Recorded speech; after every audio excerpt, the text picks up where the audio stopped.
Coucou les hypersensibles. Alors aujourd'hui, je suis toujours en forêt de Brocéliande. Je vais vous parler de l'enfant zèbre quand il est à l'école.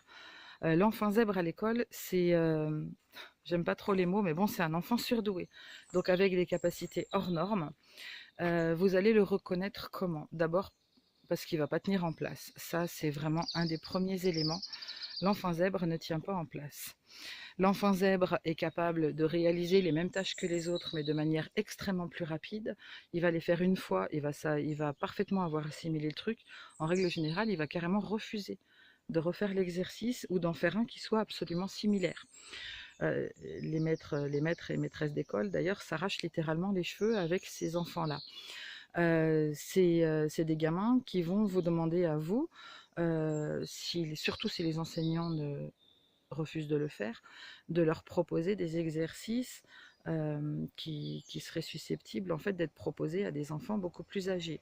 Donc bien évidemment, vous ne les laissez pas dans leur coin et dans leur désert parce qu'ils ont besoin d'apprendre en permanence. Donc vous le leur proposez, vous en parlez à l'enseignant. S'il faut, bien évidemment, vous les faites tester QI, ça aide parfois l'éducation nationale à se bouger un petit peu. Ça, c'est vraiment pour tout ce qui est apprentissage. Le problème de l'enfant zèbre en fait à l'école par rapport à l'apprentissage, c'est qu'il a une telle facilité de compréhension et de réalisation de ce qui lui est demandé qu'il a tendance à devenir un petit peu feignant sur les bords. Mmh.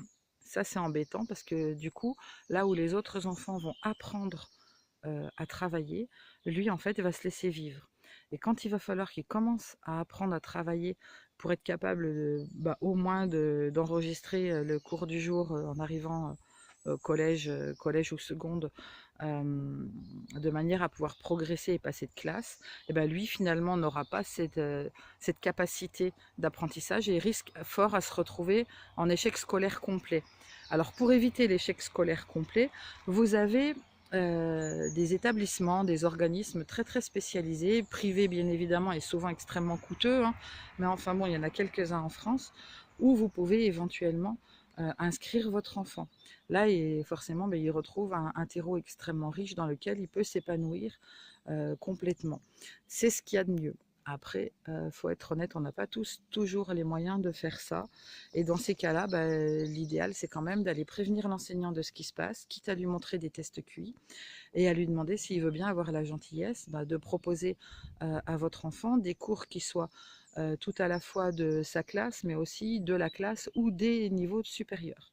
En règle générale, les enseignants sont plutôt sympas, ils acceptent de jouer le jeu, et ça permet à vos enfants quand même de pas trop s'ennuyer en classe en tout cas. Pour ce qui est de l'enfant zèbre dans la cour de l'école, l'enfant zèbre, c'est quelqu'un qui est extrêmement solitaire. D'une part parce que il préfère très nettement la compagnie des adultes plutôt que de ses pairs, hein.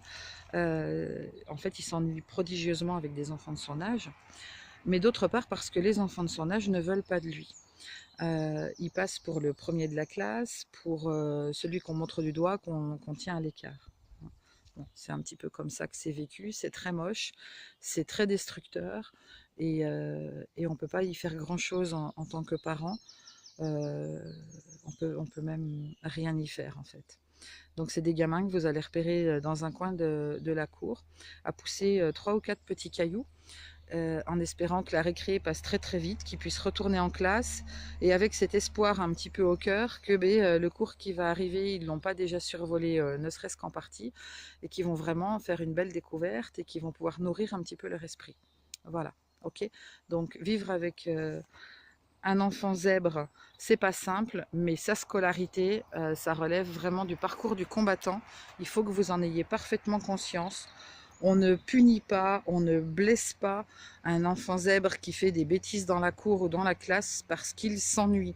C'est pas lui qui doit être puni, c'est l'enseignant qui doit être un petit peu, comment je pourrais dire, c'est à l'enseignant en fait qu'il faut vraiment expliquer qu'il doit s'adapter au gamin et pas le contraire. Ok. Après voilà, on est dans un système d'éducation où on formate les gamins à une société préétablie. Le problème, c'est que la société là, elle n'est pas faite pour les zèbres, ni pour les hypersensibles, ni pour les empathes. et que du coup on nous met franchement sur le bas-côté, quitte à nous déglinguer un petit peu au passage. Donc soutien psychologique, soutien thérapeutique bien évidemment, et puis surtout une très très très grande écoute et compréhension quand il est à la maison, de manière à avoir au moins un lieu refuge dans lequel ils se sentent compris. Ok. Allez, je vous fais plein plein de bisous. Embrassez vos piou-piou de ma part. Si jamais vous avez des commentaires, des questions, surtout vous n'hésitez pas, vous me contactez. Là pour le coup, vous l'avez senti, il y a un petit peu de vécu. Allez, bisous bisous, à très vite.